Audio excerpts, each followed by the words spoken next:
తండ్రి కుమార పరిశుద్ధాత్మ దేవునికి వందనాలు స్తోత్రాలు చెల్లించుకుంటూ దేవుడి దినమందు మనకిచ్చిన వాక్యము యెషయా గ్రంథము 26వ అధ్యాయము 3-4 వచనాలు చదువుకుందాం. ఎవని మనసు నీ మీద ఆనుకునునో వానిని నీవు పూర్ణ శాంతి గలవానిగా కాపాడుదువు. ఏలయనగా అతడు నీ యందు విశ్వాసం ఉంచి ఉన్నాడు.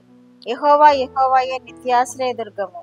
యుగయుగములు యెహోవాను నమ్ముకోండి. దేవుడి వాక్యం ద్వారా మనల్ని దీవించున్నాడు. ఇక్కడ భక్తుడు అంటున్నాడు, ప్రవక్త, ఎవని మనసు నీ మీద ఆనుకున్నో వానిని నీవు పూర్ణ శాంతి గలవానిగా కాపాడుదువు అంటున్నాడు. మనం ఆయన మీద ఆనుకున్నప్పుడు మనకి పూర్ణ శాంతి ఇస్తాడు దేవుడు. ఈ లోకము ఎక్కడ మనకి శాంతి ఇవ్వదు. మన కుటుంబంలో కానీ, బయట కానీ, బంధువుల్లో కానీ ఎక్కడ కూడా శాంతి మనకు దొరకదు. నా శాంతినే మీకు అనుగ్రహిస్తున్నాను అని యేసు ప్రభువారు చెప్పినట్లుగా ఇక్కడ ప్రవక్త కూడా ఇదే తెలియజేస్తాడు. ఎవరి మనసు నీ మీద ఆనుకున్న వాడిని నీవు పూర్ణ శాంతి గలవానిగా కాపాడుదువు అంటున్నాడు. ఏలయనగా అతడు నీ యందు విశ్వాసం ఉంచి ఉన్నాడు అంటున్నాడు. మనము దేవుని యందు విశ్వాసం ఉంచినప్పుడు మనల్ని దేవుడు పూర్ణ శాంతి గలవానిగా చేస్తాడు.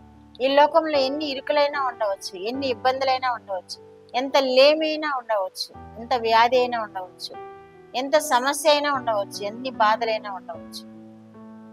వీటన్నిటిలో దేవుడు మనకి ఏమి ఇస్తానంటున్నాడు? పూర్ణ శాంతి గలవానిగా చేస్తానంటున్నాడు. ఎందుకని? ఎవని మనసు నీ మీద ఆనుకొనునో వానిని అంటున్నాడు. ఈ లోకంలో ఇవన్నీ మనల్ని ఏమి ఇబ్బంది పెట్టచాలు. ఎందుకంటే మనము దేవుని మీద మన మనసు ఆయన మీద పెట్టినప్పుడు ఆయన మనల్ని పూర్ణ శాంతి గలవానిగా చేస్తానంటున్నాడు. కాబట్టి మనము ఆయన వైపు చూసినప్పుడు మనకి పూర్ణ శాంతి కలుగుతుంది. లోకం వైపు చూస్తే లోకమంతా మనకి ఇబ్బందికరంగానే ఉంటుంది.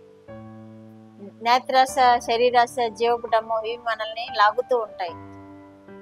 వీటి వైపు చూడకుండా మనము దేవుని వైపు చూసినప్పుడు దేవుడు మనకి పూర్ణ శాంతిని అనుగ్రహిస్తాడు అని ఇక్కడ వాక్యం తెలియజేయబడుతుంది.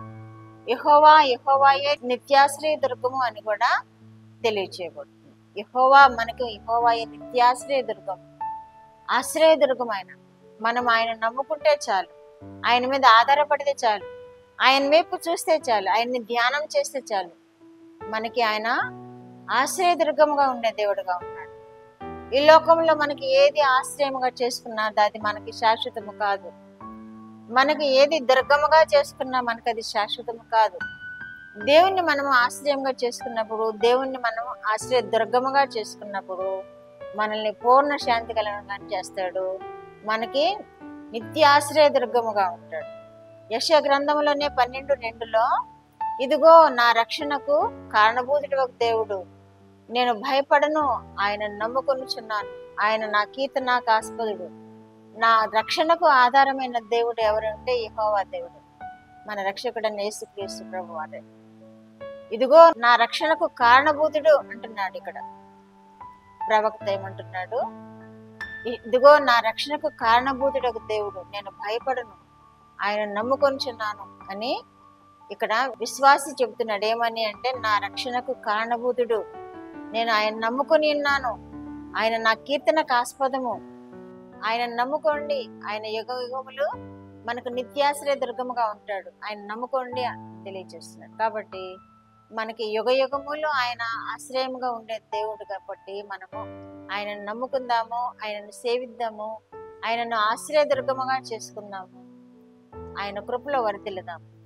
కాబట్టి మనము కూడా ఆయన బిడ్డలముగా జీవిద్దాము, ఆయన రక్షణకు మనము కారణభూతులం అవుదాము, ఆయన రక్షణను మనం కొనసాగింప చేసుకున్నాము, సదాకాలము ఆయనలో జీవించే కృప పొందుకున్నాము. ప్రార్థన.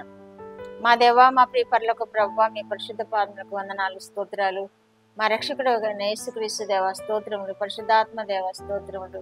ఇచ్చిన వాక్యము కొరకు స్తోత్రములు ప్రభువా. మిమ్మల్ని సదాకాలము మేము సేవిస్తూ, మా రక్షణకు కారణమవుతుడైన మిమ్మల్ని సేవిస్తూ, ఆరాధిస్తూ, క్షేమముగాను సౌఖ్యముగాను ఈ లోకంలో నెమ్మదిగాను జీవించే కృప దయచేయండి ప్రభువా. వింటున్న బిడ్డలందరినీ మీరు దీవించండి, ప్రార్థన కోరిన బిడ్డలందరినీ మీరు దీవించండి, వారి అవసరం తీర్చండి ప్రభువా. యవన బిడ్డలను రక్షించుకునండి, మీరే మహిమ పొందమని యేసుక్రీస్తు వారి పేరిటి మనలో మీ పాదములతో వేడుకుంటున్నాను పరమ తండ్రి. ఆమేన్.